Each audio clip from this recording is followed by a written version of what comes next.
देवेंद्र पाल सिंह भुल्लर पिछले 28 साल से जेल में हैं।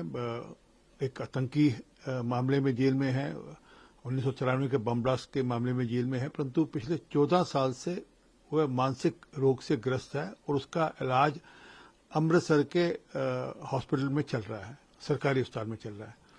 मेरा निवेदन है सरकार से कि एक आदमी 14 साल से मानसिक रोग से ग्रस्त है, उसको यही नहीं पता कि वह कहाँ है, उसके आसपास कौन है, उसको अपना जीवन के बारे में कुछ पता नहीं, क्योंकि वह मानसिक रोग से ग्रस्त है। इसलिए मैंने सरकार से निवेदन किया है कि मानवता के आधार पर उसको छोड़ना चाहिए, और इसलिए मैं लगातार अपील करता रहा हूं। पहले अरविंद केजरीवाल ने वादा भी किया था कि छोड़ेंगे, परंतु फिर वापस से उस बात से वह मुकर गए। अभी दिल्ली हाई कोर्ट ने सेंटेंस रिव्यू बोर्ड की मीटिंग बुलाने के लिए बोला है दिल्ली सरकार को, और अपेक्षा करते हैं कि सेंटेंस रिव्यू बोर्ड की मीटिंग में वापस से ये मामला जाएगा, क्योंकि इस बार हाई कोर्ट ने यह भी कहा कि सेंटेंस रिव्यू बोर्ड के जो मिनट्स हैं मीटिंग के, वह भी उनके सामने पेश किए जाएं। मैं अपेक्षा करता हूं कि दिल्ली सरकार मानवता के आधार पर देवेंद्र पाल सिंह भुल्लर का केस कंसिडर करेंगी, क्योंकि 14 साल से वह मानसिक रोग से ग्रस्त है और उसका इलाज सरकारी अस्पताल में चल रहा है, और इसी कारण से मैं लगातार पिछले 3 साल से दिवाली नहीं मना रहा। और हम लोग इंचेस अवे हैं सरपास करने के लिए।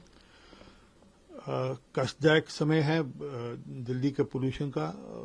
पराली जलनी शुरू हो गई है, आसपास के राज्यों में पराली जल रही है, पंजाब में पराली जल रही है, उसका असर दिल्ली पर है। और दिल्ली के अंदर व्हीकुलर पोल्यूशन का भी एक असर है, और दिल्ली के अंदर डस्ट पोल्यूशन का भी असर है। दिल्ली सरकार ऑलरेडी उस पर कुछ कदम उठा रही है। ऐसी भी जानकारी है कि दिवाली के बाद दिल्ली सरकार क्लाउड सीडिंग करके शायद कृत्रिम बारिश भी करे। जो कदम हो सकते हैं सरकार की ओर से, वह सरकार को उठाने चाहिए। यादव को भारत की संस्कृति का ज्ञान नहीं। हमारे यहाँ जब भी खुशी मनाई जाती है तो दिए जलाए जाते हैं, हमारे यहाँ पूजा में दिए जलाए जाते हैं, हमारे यहाँ जब भी कोई भी त्योहार होता है तो दिए जलाए जाते हैं, और हमारी सांस्कृतिक धरोहर का प्रतीक हैं दिए। परंतु अखिलेश यादव को कैसे समझ आएगा? उनके पिताजी ने तो कार सेवकों पर गोली चलाई थी, उनको भारत की संस्कृति से कुछ लेना देना नहीं।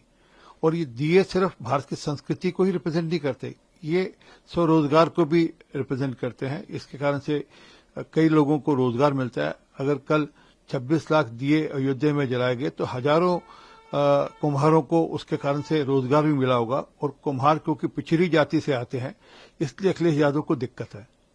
यादव जो बीजेपी के लीडर है, उन्होंने कहा महागठबंधन एक सेल्फिश पार्ट है और इनको किसी और की पड़ी नहीं होती। अब वो महागठबंधन रहा नहीं, वो महागांठ का बंधन हो गया। एक गांठ है जो टूट रही है आस्ता आस्ता कर। जेएमएम ऑलरेडी 11 सीटों पर चुनाव लड़ रहा है। वीआईपी लेफ्ट पार्टी कांग्रेस और आरजेडी के खिलाफ चुनाव लड़ रहे हैं, आरजेडी कांग्रेस के खिलाफ चुनाव लड़ रही है। तो वह सबके सब भ्रष्टाचार के चलते हुए इकट्ठे हुए, उनको अपने अपने भ्रष्टाचार को कवर करना था, इसलिए वो इकट्ठे होते हैं। कोई इसलिए नहीं कि उनके पास कोई नीति है या उनके पास कोई नेता है। कहा है कि बिहार में हम नीतीश कुमार के अंडर ही लड़ेंगे और चीफ मिनिस्टर भी वही होंगे। इसमें कोई शक नहीं कि हम लोग आज नीतीश बाबू के नेतृत्व में चुनाव लड़ रहे हैं, और जहां तक मुख्यमंत्री का सवाल है, जब सारे विधायक मिलेंगे चुनाव के बाद, सब घटकों के विधायक मिलेंगे तो वह अपना मुख्यमंत्री भी तय कर लेंगे, परंतु नीतीश बाबू के नेतृत्व में ही चुनाव लड़ा जा रहा है। लीडर है कि 9.6 मिलियन की कंफर्म लिस्ट है जो फेक वोटर्स ऐड कर दिए थे महाराष्ट्र इलेक्शन में, करेंगे। चलिए, उनके पास कुछ सबूत हो तो वह पेश करने चाहिए, सिर्फ राजनीति के कारण से बयानबाजी नहीं करनी चाहिए।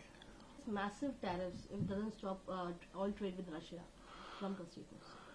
चलिए, उनका अपना एक सोच है, उनकी अपनी एक सोच है।